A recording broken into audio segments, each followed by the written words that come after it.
आज के हम अपने इस वीडियो में आप लोगों के लिए कुछ और रिसेंट अमेंडमेंट्स लेके आए हैं जो आप लोगों के ऊपर एप्लीकेबल हो जाएगा फ्रॉम 1 अप्रैल 2025 से। तो पहली जो रिसेंट अमेंडमेंट्स है वो है स्लैब रेट से आप लोगों के ऊपर लगने वाली बेसिक एग्जम्पशन लिमिट जो है वो बढ़ाकर 3 लाख से 4 लाख कर दी गई है। और स्लैब रेट आप लोगों के ऊपर एप्लीकेबल होने वाला है कुछ इस तरीके से, 0 to 4 लाख तक आप जो भी कमाते हो उसके ऊपर कोई टैक्स नहीं है। 4 लाख से 8 लाख तक आप जो भी कमाते हो उसके ऊपर 5% के हिसाब से टैक्स लगेगा। 8 लाख टू 12 लाख तक की इनकम के ऊपर आप लोगों के ऊपर 10% के हिसाब से टैक्स लगेगा। 12 टू 16 लाख तक की इनकम के ऊपर आप लोगों के ऊपर 15% के हिसाब से टैक्स लगेगा। 16 टू 20 तक की इनकम के ऊपर आप लोगों के ऊपर 20% का टैक्स रेट लगेगा। 20 टू 24 लाख तक की आप जो भी इनकम कमाते हो उसके ऊपर 25% ऑफ द टैक्स रेट लगेगा। एंड मोर देन 24 लाख आप जो भी इनकम कमाते हो उसके ऊपर 30% ऑफ द टैक्स लगेगा।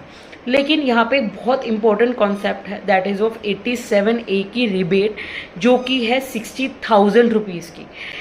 इसका मतलब क्या है कि आप लोग 12 लाख तक जो भी इनकम कमाते हो उसके ऊपर जो भी टैक्स कंप्यूट करके आता है उसके ऊपर सरकार आपको 87A की रिबेट दे देती है 60,000 की, जिसका अल्टीमेट कंक्लूजन यही है कि आप 12 लाख तक जो भी कमाइए आप लोगों के ऊपर कोई टैक्स नहीं है। Number second is standard deduction for the salaried individual. अगर आप एक सैलरीड इंडिविजुअल हो और आपकी सैलरी इनकम आती है तो आपके ऊपर जो स्टैंडर्ड डिडक्शन लगती है वो 50,000 से बढ़ाकर 75,000 कर दी गई है, दैट इज 75,000। इन शॉर्ट अगर आप 12,75 तक 12,75,000 तक जो भी सैलरी कमाते हो उसमें सबसे पहले 75,000 की डिडक्शन माइनस हो जाएगी।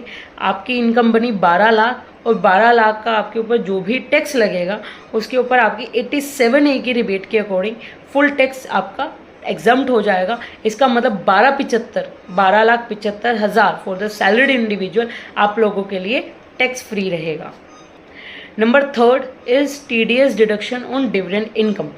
आप लोगों को पेयर जब भी डिविडेंड इनकम पे करता था ऑन द शेयर्स या ऑन द म्यूचुअल फंड्स तो वो लिमिट जो थी वो 5,000 रुपये की थी कि 5,000 से ऊपर आप जो भी डिविडेंड इनकम आपके पास आती है उसके ऊपर TDS डिडक्ट होता था। बट अब ये लिमिट बढ़ाकर 10,000 रुपये कर दी गई है।